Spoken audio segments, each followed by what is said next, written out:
In 1960, a teenage girl was out camping with 3 of her friends when she woke to the sound of footsteps at about 4 in the morning. Due to the isolation of their campsite, she immediately knew something was wrong. She tried to shake her friends awake, who groggily sat up, questioning what was going on. Before she could answer, something hard swung through the side of the tent, striking one of the teenagers with potentially lethal force. They desperately tried to scramble out of the entrance, but the attacker kept swinging, forcing them to stay put. The attacker then pulled out a knife and once again started slashing at the tent. After a few swipes, there was enough of an opening for the teenagers to fight back. They tried their absolute hardest, but being caught off guard and tangled in the remnants of a 4-person tent didn't give them much of a fair fight. But one of the boys, Niels Gustafsson, caught a glimpse of the attacker.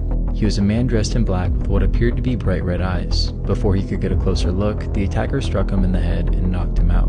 Gustafsson was found unconscious the next morning with severe facial fractures and defensive wounds. His 3 friends didn't survive. Due to the brutal and traumatic manner of the attack, he had suffered amnesia. The details told through this story were mainly recalled through either evidence analysis or hypnotherapy, which has a shaky reputation at best. And decades later, the police realized that his story was highly suspicious. He was the only survivor and didn't have nearly as many knife wounds as his friends did. Additionally, his shoes were found partially hidden about 500 meters away with his friend's blood all over them. This led to a trial, which ultimately found him not guilty. But if Niels didn't do it, then who did?